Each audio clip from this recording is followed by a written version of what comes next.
إن الحمد لله نحمده ونصلي على رسوله الكريم أما بعد فأعوذ بالله السميع العليم من الشيطان الرجيم من حمزه ونفخه ونفسه بسم الله الرحمن الرحيم قال النبي صلى الله عليه وسلم إن الشمس والقمر لا ينكسفان لموت أحد من الناس ولكنهما آيتان من آيات الله فَإِذَا رَأَيْتُمُوهُمَا فَقُومُوا فَصَلُّوا۔ سامعین محترم، سورج اور چاند اللہ کی دو بڑی نشانیوں میں سے ہیں۔ جب یہ بے نور ہو جائیں تو انسان خوف زدہ ہو جاتا ہے، مگر آج غیر مسلموں کی دیکھا دیکھی جب کوئی ایسا معاملہ پیش آتا ہے تو مسلمان بھی جو اسلامی تعلیمات سے عاری ہوتے ہیں اور اسلام سے رہنمائی لینا ضروری نہیں سمجھتے، وہ غیر مسلموں کے دیکھا دیکھی نظارہ سے محظوظ ہونے کے لیے بڑا اہتمام کرتے ہیں اور اس کو تفریح کا سامان سمجھتے ہیں، جبکہ اس معاملہ میں ہمارا دین ہماری کیا رہنمائی کرتا ہے، ہر مسلمان کو اس سے آگاہ ہونا چاہیے۔ تو اس بارے میں صحیح بخاری کی روایت نمبر 1041 ہے۔ سیدنا ابو مسعود رضی اللہ تعالیٰ عنہ بیان کرتے ہیں کہ رسول اللہ صلی اللہ علیہ وسلم نے فرمایا، ان الشمس والقمر لا ينکسفان لموت احد من الناس، کہ یہ سورج اور چاند یہ اللہ تبارک و تعالیٰ کی نشانیوں میں سے ہیں، ان کا بے نور ہونا کسی کی موت کے ساتھ نہیں ہوتا،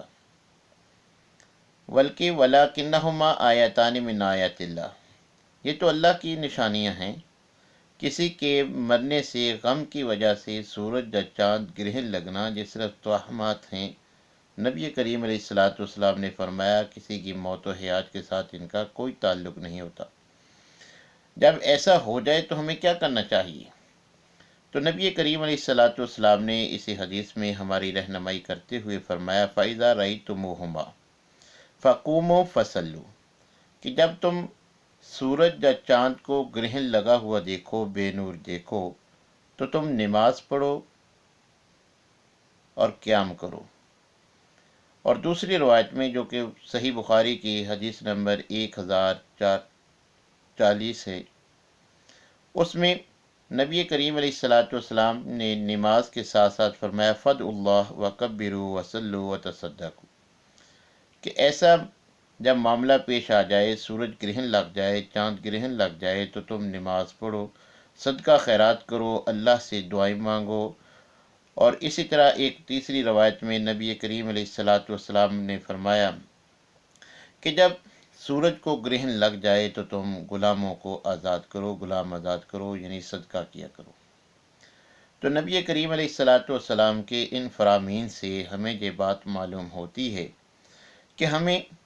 ایسا جب معاملہ پیش آ جائے تو اس کے نظارے کا اہتمام کرنے کی بجائے اللہ کے حضور گڑ گڑا کر اپنے گناہوں کی معافی مانگنی چاہیے، اللہ کے حضور دعا گو ہونا چاہیے، صدقات خیرات کرنے چاہیے اور نماز کا اہتمام کرنا چاہیے۔ اس موقع پر جو نماز پڑھی جاتی ہے اسے نماز کسوف اور خسوف کہتے ہیں۔ یہ کسوف اور خسوف دونوں ہم معنی الفاظ ہیں، دونوں کا معنی ایک ہی ہے کہ سورج یا چاند کا بے نور ہو جانا یا گرہن لگنا۔ تو نبی کریم علیہ السلام سے سورج اور چاند کو گرہن لگنے پر جو نماز ثابت ہے اسے نماز کسوف یا خسوف کہا جاتا ہے۔ بعض لوگ چاند اور سورج کو گرہن لگنے کے لیے کسوف اور خسوف دونوں الفاظ کی الگ الگ جو ہے وہ تعین کرتے ہیں، جو کہ درست نہیں، دونوں کے لیے ایک بھی لفظ جو ہے وہ بولا جا سکتا ہے۔ تو نبی کریم علیہ السلام سے ایسے موقع پر 2 رکعت نماز پڑھنا ثابت ہیں۔ تو نبی کریم علیہ السلام کا صلاۃ کسوف کا جو طریقہ تھا اس میں صحیح مسلم کی مختلف احادیث سے یہ بات معلوم ہوتی ہے کہ نبی کریم علیہ السلام یہ 2 رکعت عام نماز کی طرح جو پڑھتے تھے ان میں یہ فرق تھا کہ عام نماز میں 1 رکوع 1 رکعت میں کیا جاتا ہے، جبکہ صلاۃ کسوف میں نبی کریم علیہ السلام سے صحیح مسلم میں ایک رکوع بھی ثابت ہے، 2 رکوع بھی ثابت ہیں، 3 رکوع بھی ثابت ہیں، 4 رکوع تک ثابت ہیں۔ ایک رکعت میں ایک کے علاوہ دیگر رکوع 4 تک نبی صلی اللہ علیہ وسلم سے صحیح مسلم کی روایات کی روشنی میں ثابت ہیں، جبکہ سنن نبی داود کی جو 5 رکوع والی روایت ہے وہ صحیح سند کے ساتھ ثابت نہیں ہے۔ لہذا باقی رکعت جو ہے وہ عام رکعتوں کی طرح وہی تسبیحات ہوں گی، مگر ایک رکعت میں ایک سے زائد بھی 4 تک رکوع کرنے صلاۃ کسوف میں نبی صلی اللہ علیہ وسلم سے ثابت ہیں۔ ایسے ہی صحابہ بیان کرتے ہیں کہ نبی کریم علیہ الصلاۃ والسلام اس نماز میں عام نماز سے زیادہ لمبی قرات کیا کرتے تھے۔ تو جس طرح قرات زیادہ ہوگی، لمبی ہوگی، اسی طرح قیام بھی نبی صلی اللہ علیہ وسلم طویل فرماتے تھے، قیام بھی لمبا ہوتا تھا، رکوع بھی لمبا ہوتا تھا۔ تو بعض صحابہ نے یہ وضاحت کی ہے کہ جب آپ پہلی قرات کرتے تو وہ دوسری بار کی قرات سے زیادہ ہوتے تھے، یعنی دوسری بار جو آپ رکوع کریں گے یا قرات کریں گے وہ پہلی قرات سے ذرا کم ہوگی، پھر اس کے بعد اس سے کم۔ تو اس انداز میں 2 رکعت پڑھی جائیں گی اور مسجد میں ادا ہوگی، جیسا کہ احادیث میں وضاحت موجود ہے، باجماعت ادا کی جائے گی۔ عورتیں بھی اس نماز میں جو ہے وہ شامل ہو سکتی ہیں، صحیح مسلم کی 906 نمبر احادیث میں صحابیات کا شامل ہونا بھی ثابت ہے۔ اور اسی طرح صلاۃ کسوف میں جہری قرات بھی ثابت ہے، جیسا کہ سیدہ عائشہ رضی اللہ تعالی عنہا سے صحیح بخاری 1065 نمبر، صحیح مسلم 901 نمبر حدیث موجود ہے۔ اور سری قرات بھی سنت ہے، جیسا کہ حضرت جابر بن سمرہ رضی اللہ تعالی عنہ سے سنن ابی داود 1184 نمبر اور سنن نسائی میں 1483 نمبر حدیث میں جو ہے وہ وضاحت موجود ہے۔ لہذا ان 2 رکعتوں میں جہری قرات بھی سنت ہے، جہری بھی ہو سکتی ہے، سری قرات بھی یعنی آہستہ قرات بھی، یہ بھی نبی صلی اللہ علیہ وسلم سے ثابت ہے۔ اور اسی طرح نبی صلی اللہ علیہ وسلم کی جو سنت ہے کہ ان 2 رکعات کی ادائیگی کے بعد آپ خطبہ ارشاد فرماتے تھے، لہٰذا 2 رکعات کے بعد امام کا خطبہ دینا بھی ثابت ہے۔ اور خطبہ کے لیے نبی کریم علیہ الصلاۃ والسلام ممبر کا استعمال کرتے تھے، جیسے سنن نسائی اور مسند احمد کی احادیث میں یہ مسنون عمل موجود ہے۔ تو لہٰذا 2 رکعات صلاۃ کسوف یہ سنت ہیں، اور ان 2 رکعات میں سے ہر رکعت میں 4 تک رکوع کیے جا سکتے ہیں، جو نبی صلی اللہ علیہ وسلم سے ثابت ہیں۔ قیام بھی طویل ہوگا، قرات بھی طویل ہوگی، رکوع بھی طویل ہوگا، اسی طرح سجدے بھی طویل ہوں گے۔ اور اس کا وقت